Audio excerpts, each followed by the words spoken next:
he and other folks in the Trump administration feel as though basic rights and freedoms are intended for citizens only. 2014, for folks who are less familiar with the political milieu of that moment, ISIS, the Islamic State in Iraq and Syria, was a big deal. The U.S. was involved in a lot of military actions against the Islamic State and was still deeply involved in other kind of war on terror campaigns. Kamala Harris declined. A lot of Muslim and Arab and other activists tried to have meetings with Kamala Harris. She declined to meet them. Donald Trump made time in his calendar to go out and meet with folks, including a lot of Arab and Muslim groups.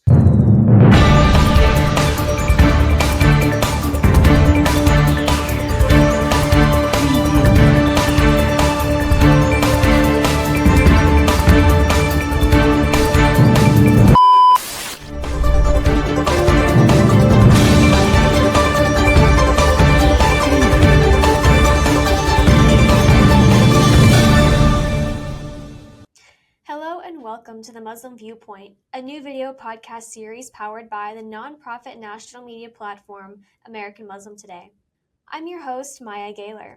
Today we are joined by Musa al-Gharbi, a sociologist and assistant professor at Stony Brook University's School of Communication and Journalism. His research focuses on how people perceive and discuss topics like inequality, race, social movements, policing, and extremism. So thank you for joining us today, Musa. It's great to be here. Thank you for having me.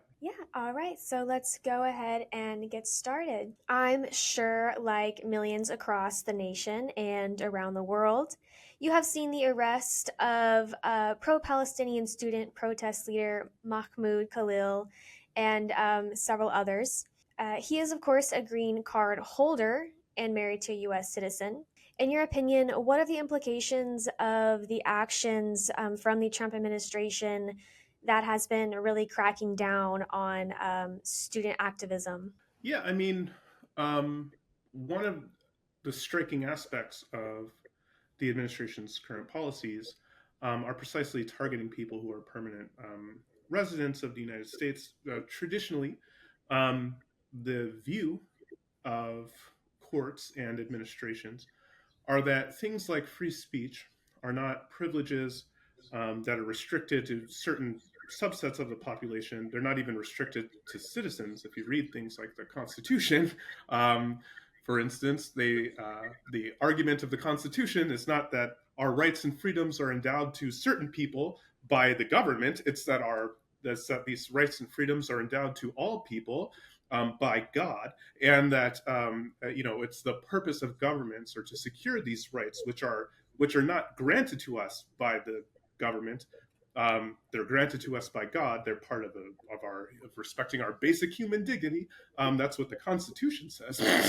And so, it's striking that this administration has adopted an interpretation of the law that he and other folks in the Trump administration feel as though basic rights and freedoms are intended for citizens only, and that it is within the rights of the administration to grant and to remove these kinds of basic freedoms for other people on the basis of things like their citizenship status. I think that's unfortunate and dangerous, and it does have a chilling effect, especially for a lot of people who are in this country legally, who are legal permanent residents, and maybe even in some cases people who are citizens with respect to their confidence and ability to say what they actually think, to advocate for the things that they believe in, and so on. Right, and kind of going along this line and connecting it to some work that you have done, Khalil and other students and activists who have been outspoken on behalf of Palestinian justice have been demonized based on accusations of anti-Jewish hate, which is something that you have written extensively about, specifically in your article titled "It's Easy to Misunderstand Anti-Semitism in America." Can you elaborate on what you believe are the most significant misconceptions? Well, sure. I mean, right now, I'll preface it by saying, America does have a long and pretty terrible history of anti-Semitism, including higher ed institutions. I mean, like the reason why a lot of institutions adopted some of the admissions policies they adopted in the past was precisely to exclude Jewish people from attending universities. So these are um, okay. But that said, if you look at the best empirical evidence we have about who is most likely to engage in anti Semitic actions or to hold anti Semitic beliefs and so on, um, we can see that it's just that a lot of popular narratives about anti Semitism today are just not true. So, for instance, one thing that's not true, it's not true that there is some kind of um, that kids these days are a lot more likely to be anti-Semitic compared to anyone else in society because they're being brainwashed by their colleges and universities. One of the things I show is that young people are actually still less likely to be anti-Semitic than older people. There has been some growth in anti-Semitic attitudes, but it's mostly among young people, but it's mostly among young right-leaning people, not left-leaning people. In fact, along ideological lines, left-leaning people are some of the least likely to hold anti-Semitic beliefs and engage in anti-Semitic actions. So I want to ask about some personal experience that you have had with media frenzy, specifically the time back in 2014 when a Fox News story dubbed you an Islamic fanatic. And what must have been a terrifying experience. You received hate mail and threats. Can you tell us what happened and how you navigated this difficult time in your career, both personally or professionally? Yeah, I mean, so this was at the time in 2014 for folks who are less familiar with the political milieu of that moment. ISIS, the Islamic State in Iraq and Syria, was a big deal. The U.S. was involved in a lot of military actions against the Islamic State and was still deeply involved in other kind of war on terror campaigns in the Middle East. Um, and so I wrote an article in a journal um, that was critical of U.S. policies in Syria that challenged a lot of popular narratives about um, that were being made about the Syrian conflict using statistical, empirical research, and it was published in an academic journal. But you know, at that time, there was this kind of cottage industry of folks who, like, if you were someone who used to be a Muslim but you're not anymore, or someone who was never a Muslim but you were from the Middle East, at that time there was kind of a cottage industry where those kind of folks could go on Fox News and other outlets like this and be like, Muslims are terrible. I would know, and you could make a nice little like living out of that. So one of the folks from that industry came across this academic paper I wrote, hated it, and tried to troll me on social media. And I humiliated this person. I don't engage in political. I don't engage in social media activity in this way anymore. But I humiliated this person. I demonstrated him to be a completely vacuous individual. And he responded to being humiliated by basically launching a smear campaign to try to get me fired from University of Arizona, where I was teaching classes on foreign policy and national security and managing an academic consortium that studies Middle East conflict. And so on election day 2014, until the election results came out and they found out that the Republicans took the Senate, until then, they used me to fill the airtime. So they talked about me on air. If you had gone to foxnews.com on that day, the first thing you would have seen is my face, radical Muslim professor corrupting the youth. Every department and institution I was affiliated with got flooded with death threats and hate mail. And in the immediate aftermath, the University of Arizona was like, well, we here at University of Arizona, we deplore al-Gharbi's reported remarks. And they were mischaracterizing my remarks. So I got thrown under the bus by my university for remarks I never really made. Um, and then they, even though they said they support academic freedom, they didn't renew my teaching contract. So I had glowing teaching evaluations. I was teaching core classes. I was publishing as much as actual faculty members, core faculty members. But I was, yeah. So I lost that job, and yeah, it was tough. I mean, in the longer term, the way I responded to getting canceled by Fox News was by trying to engage more with people on the right of the political spectrum. So before that, I would have. One of the things I realized is that part of the reason why so many people were willing to believe this kind of wild picture of me that was painted by Fox News is because people like me don't usually engage with folks like them. Like, even when I was thinking about writing articles, if I was like, who would want to hear what I have to say as a Black Muslim intellectual? Probably someone on the left, And so I started engaging more with the right, and that changed how I think about a lot of my public-facing work. So before, if I wanted to convince people that bombing Syria was a bad idea, I would publish an article in an outlet like Al Jazeera arguing, yeah, this is a bad idea. Here's why. And it's not obvious to me now kind of what the value of that is for me to go preaching to people who already agree with me. And yeah, over time, I eventually managed to kind of fail upwards from getting fired from my land-grant university and rejected from all the PhD programs I applied to at said university, just totally blackballed, into getting accepted to Columbia University and becoming a fancy Ivy League intellectual. So yeah, and I think that kind of leads us into my next question, which is about your book, We Have Never Been Woke. You critique the performative nature of elite-driven social justice movements. You suggest that elite class benefits from maintaining inequality while appearing to challenge it. How does this contrast to historical movements for social change that did bring reform? yeah. So, I mean, I think a good contrast is to look at, for instance, the protest movements of the 1940s and 50s versus the protest movements of the mid to late 60s and 70s. So there was actually a big change that happened between those two periods in terms of who takes part in the movements.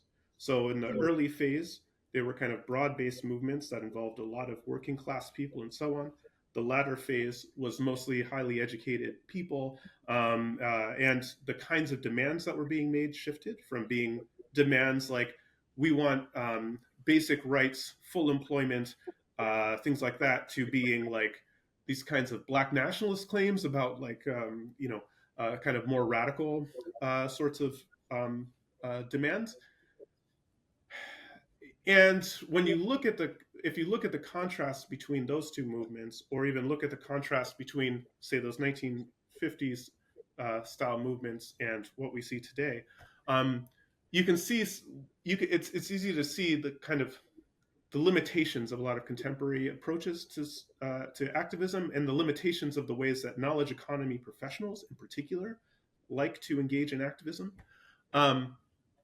Namely,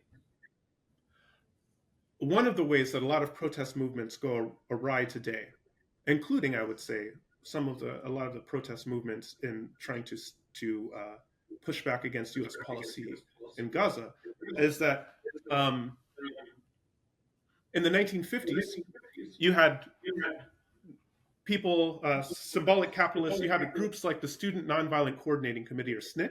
They would organize protests on campus, but not to carry out the protest on campus. They would organize on campus, and then they would go out into the world alongside kind of working class people and argue for like very tangible, specific kind of goals, in many cases, kind of broad-based things that most people agree with, and so on.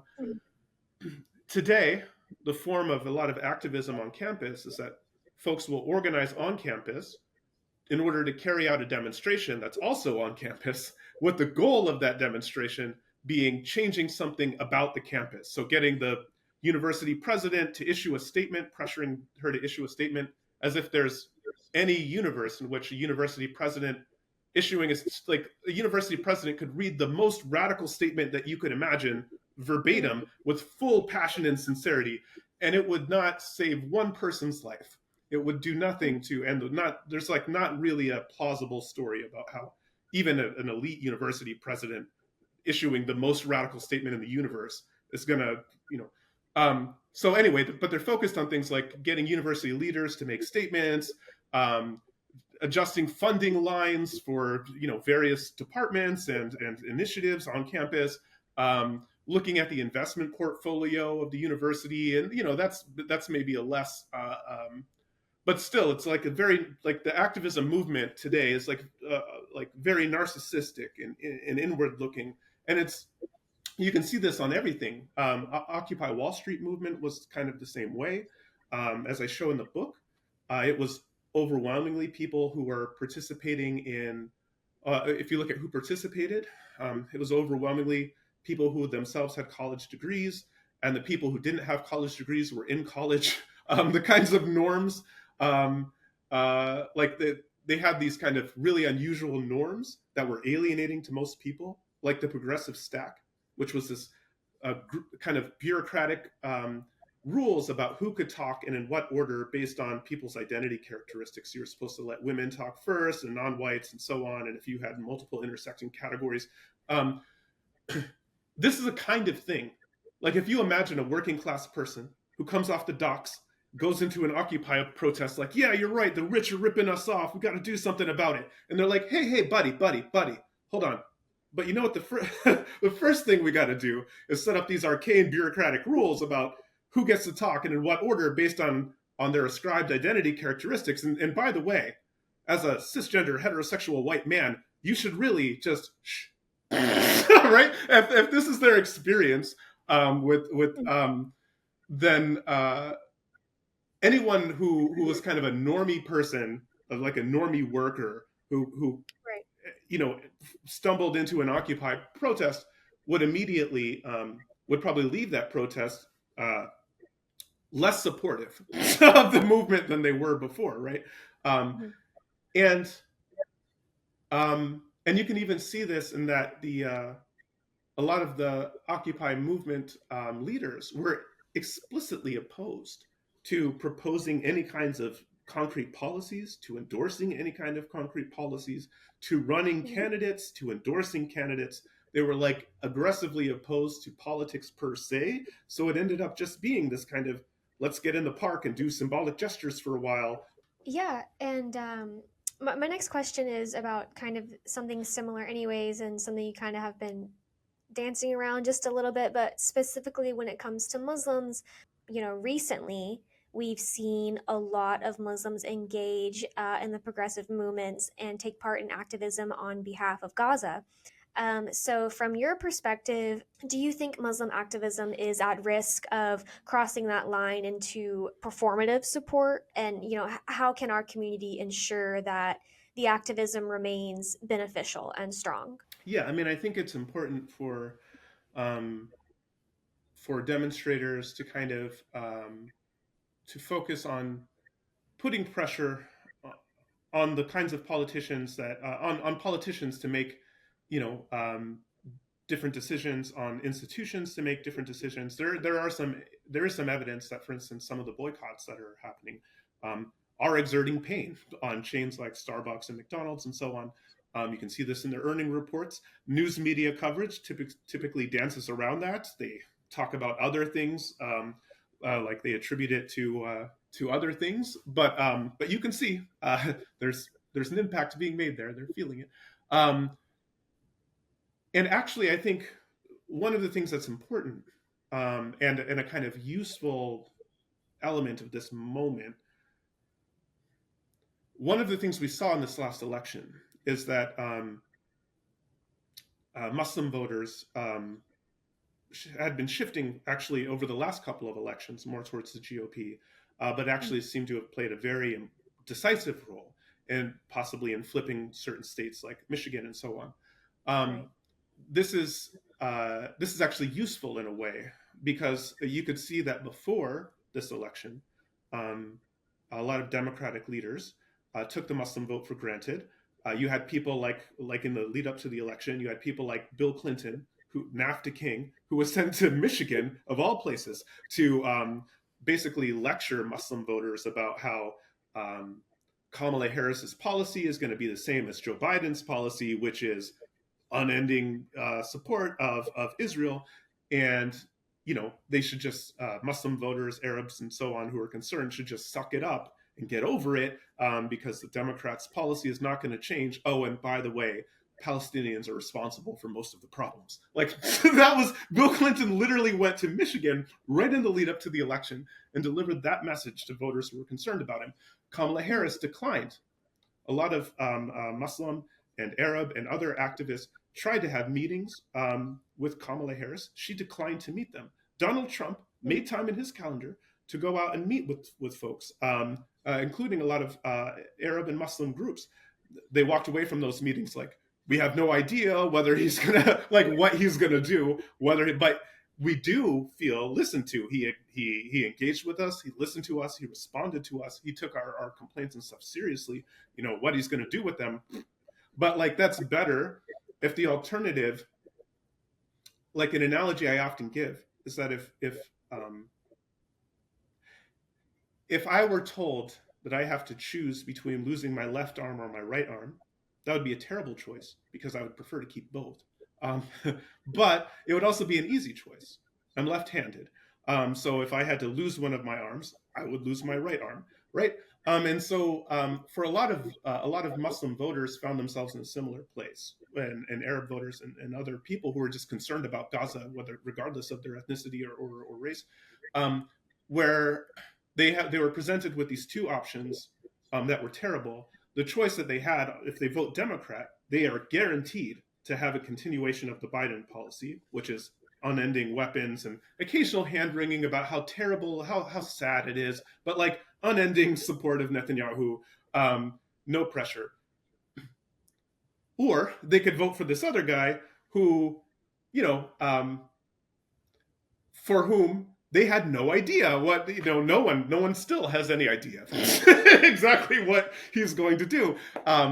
And for a lot of people, if they had to choose between a guaranteed bad outcome or an outcome that might be good, might be even worse, might be basically the same, they would rather roll the dice and kind of see for the prospect that something better could happen than to accept a kind of guaranteed continuation of the. And it seems like, it's really unclear, but it seems like that gamble might have actually been a very sensible move that a lot of folks made, because right now, for instance, right after Trump took office, he pushed for a temporary ceasefire in Gaza that quickly unraveled, and he didn't do anything to stop it and so on. But then when Netanyahu was trying to drag the US into a war against Iran, reportedly Trump grew very angry at this and has now curtailed a lot of interactions with Netanyahu, canceled a lot of trips between Hegseth and other Israeli officials, and reportedly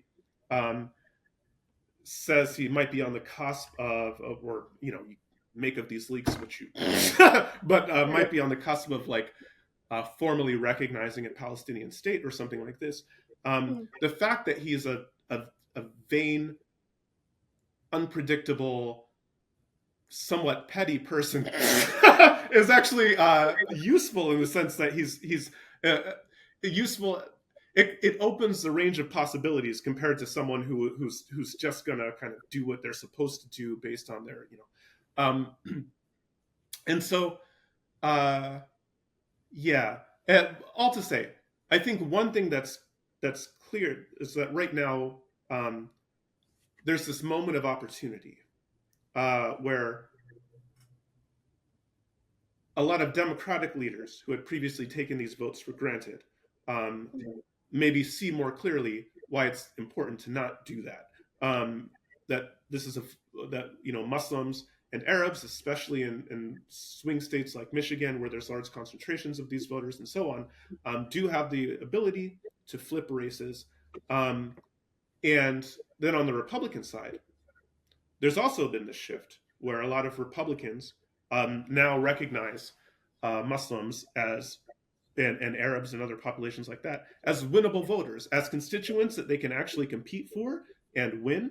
And that's also good and healthy, because if you have neither party, the situation we had before, this one party wrote us off, the other party took us for granted, and so neither party felt like they had to try to actually win Muslim allegiance, win Arab allegiance, compete for these votes, anything like that. Now, it's that these blocks of voters are contested constituencies. Um, the parties will are in a position where they'll probably work harder for the votes, and and those constituencies are in a position where they can leverage both parties a little bit more effectively than they would have been in the past. Is it in America's interest to and so on? I think there's ways of talking about this issue that appeal to Republicans. In fact, there's even ways of talking about the human rights dimension of this in ways that appeal to Republicans. There was this great essay in the National Conservative in the American Conservative recently called "What Would Jesus Do?" That was what the essay was called. What would Jesus do? And it was about Gaza. The question was, right, is the U.S. policy in Gaza a Christian policy? Does it reflect Christ-like values? Is it reflective of? And the answer that this in a very powerful kind of essay in the American Conservative, they made the case like no, and so there. I think it's important for activists to kind of reach beyond the speaking to liberals, speaking to Democrats. We shouldn't abandon that, but we should think and advocate more broadly. So just before we go here, can you give us a little preview of your second book that you're currently working on? What's the area of focus, and when can we expect it to be published? Yeah. So when I wrote "We Have Never Been Woke," the idea was I was going to spend about half the book looking at knowledge economy professionals, the communities we live in, the institutions we're part of, and the ways that we leverage social justice discourse in our struggles for power and resources and opportunities. Then, in the back half of the book, what I wanted to do was kind of turn the lens the other way. Instead of looking at the winners in the knowledge economy, I was going to focus on the folks who perceive themselves to be the losers, people who are more distant from us sociologically, people who produce physical goods and services, people who live in flyover country and flyover country, people who are kind of more religious and socially conservative. These are kind of blocks of folks, people who are less educated and so on. These are blocks of folks that have been gravitating towards the GOP more heavily, even as symbolic capitalists, these knowledge economy professionals have been gravitating towards the Democrats. So I was going to look at those folks in their communities, at the elites and kind of regular voters who are kind of being drawn into this coalition against us and define themselves against us, and look at the struggle between us and them. And so that was too much to do in one book. I wrote it as I initially envisioned, but it was way too long, so we cut it in half. And so the first half of the book was adjusted to kind of stand on its own without the back half content, and then that was "We Have Never Been Woke." And so now I'm taking the content from the second half of the book and reworking it to stand as its own independent project that's focused on the other end of the spectrum in the knowledge economy. That book is going to be called "Those People." It looks like it's going to be. I'm in the final stages of negotiation right now with Princeton University Press. Almost certainly it'll be published with them. Probably finished within the next year, maybe out somewhere around 18 months from now, God willing. We'll see. All right, well, that's all I have for you today, Musa, unless you just want to have any final thoughts or let us know where we can find you. Oh, yeah. So I have a Substack. It's called Symbolic Capitalism. I'm on all the social media websites, basically. If you go to my website, musaalgharbi.com, I have links to all of my social media and to my Substack and a kind of archive of most of my work in public facing outlets. So that's a good resource. Yeah, All right. Well, thank you again so much. absolutely. It was a pleasure. Thank you for having me.